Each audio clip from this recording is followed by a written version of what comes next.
kind of introduce yourself, talk about a little, you're involved with so many things, but, talk about the heart of what you do. Absolutely. Thanks, TJ, for the opportunity to be here. I'm excited about this.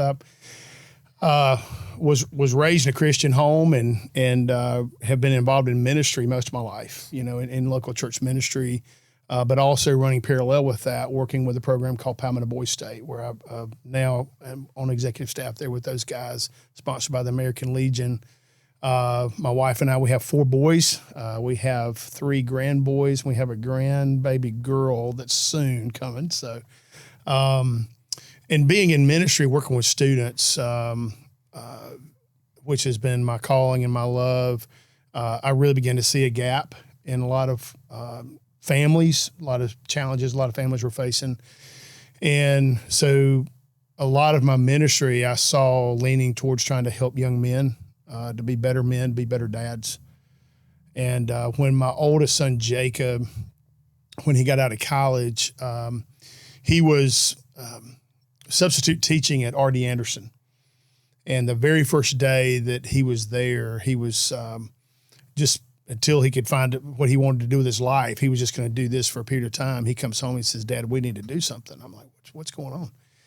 And he began to share some stories about some of the guys that he encountered that day and some of the challenges they were facing at home. One young man had got into it with his dad physically. Dad kicked him out of the house. He spent the weekend in his truck.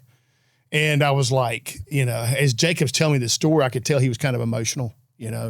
He goes on to say that the young man said, "Well, this happens all the time, and I'm not the only guy." Long story short, he began to foster a relationship with some of these guys there. We invited him to go on to go bust up beaver dams one day. I was like, I can't believe we're busting up beaver dams. 13 boys show up. Wow. These are high school boys that come from all walks of life, and a lot of them don't really have father figures in their life. And so we spent that day together. We ended up doing a lot of events together. Over a period of a couple of years, we could see, man, they were just leaning into everything we could pour into them. But we didn't see the significant change we were kind of hoping for. We did see some guys, kind of tilt a little bit to come to know the Lord or change their behaviors or their actions.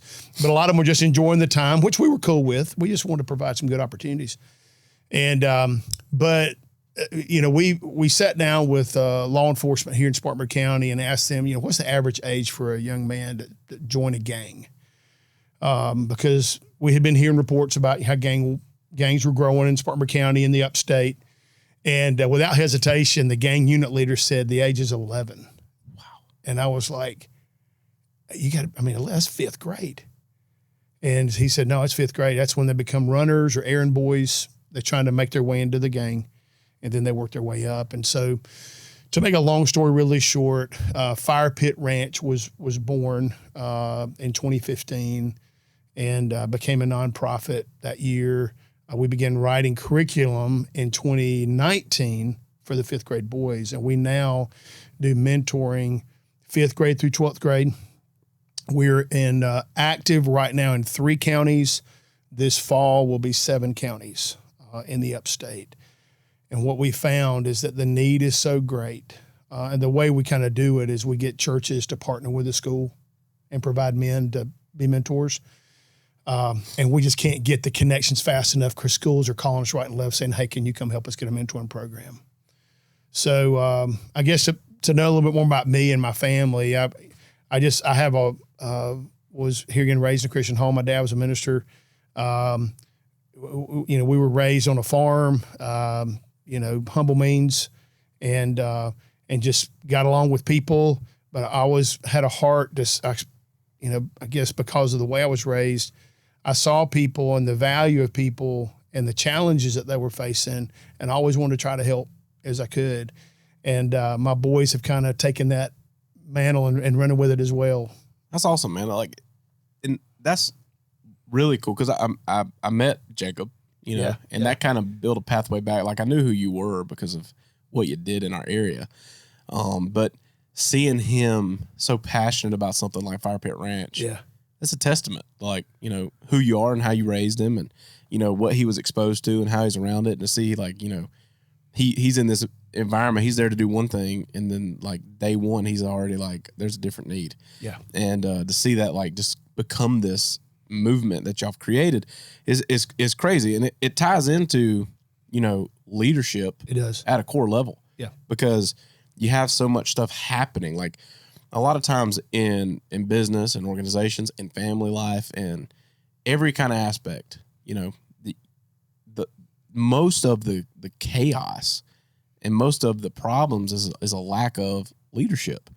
They don't have someone setting out an example. They don't have someone telling them how to do it or what should be done and then allowing some creativity in that. It's just figure it out. Right. And a lot of people get it wrong. And then once one person gets it wrong and people follow them down that road, now you have a colossal issue.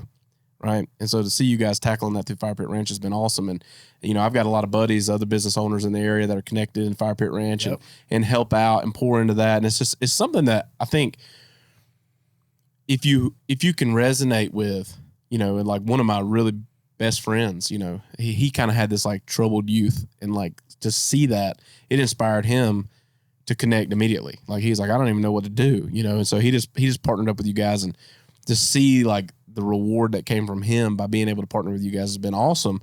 But also just to see the impact of like creating leadership opportunities. Mm-hmm. People say, John Maxwell says this all the time, how do you create leaders? You practice leadership. That's right. And you starting doing this with kids in 5th grade. Like that's a powerful thing. Yeah, I was in a conversation with a guy. This has probably been a year ago, and there were some images on TV. I think we both saw it at the same time, and it was teenage boys, and they were being very disruptive and violent, and just it was chaos. And he says, "Man, they know better than that." And I said, "How?" He said, "What do you mean?" He said, "They know." I said, "How would they know better? You don't know their background." I said, "Some of these guys, they're figuring it out with peers. They're trying to discover what it means to be a man from another 16-year-old." Yep.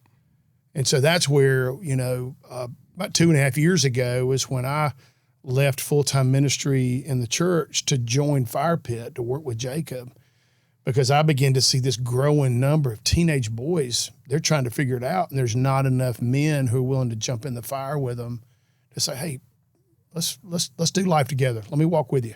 Yeah. Well, the flip side of that is, as much as you're impacting those boys, there's an alternative agenda there with men. Yes. Because I think there's a lot of people that don't realize the opportunity to lead.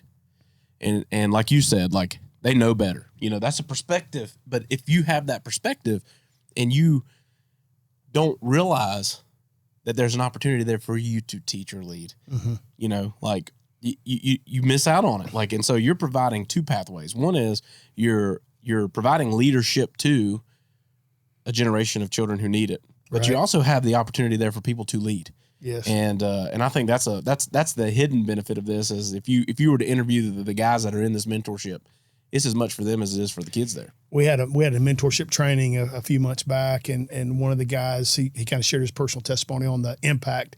He said, when I started doing this mentoring, I just felt so ill-equipped. Like, I don't really know what I'm doing. And we tried to tell him, "Hey, listen, we've written the curriculum. You don't have to come up with anything, but show up every week and be there for the kid and listen. There's a few questions, just listen to them. And in a few weeks, you'll kind of get it." And he said, "Man, after a few weeks," he said, my heart was drawn to him. And I realized it really wasn't about my ability, but my availability just to walk with them. And so these guys are learning, hey, I can make a difference just by being there. Well, that ties into something. That's the key piece. I spent some time with you a couple weeks ago, and I heard one of the guys asking, like, getting connected. And you said the most important thing is you don't miss. If you sign up, you got to be committed to it. Yeah. Right? Don't be interested in mentoring. Be committed to mentoring. Yeah. And, because the power is out of everyone in this child's life, how many people are halftime? And now they have one person in their life that's always there. That's the most important thing. Thanks, guys, for tuning in to the Barndo Show podcast. If you're watching on YouTube or wherever you're listening to this content, hit subscribe so you don't miss an episode. And then be sure to check us out on all of our social media platforms at the Barndo Co. Super simple to find us.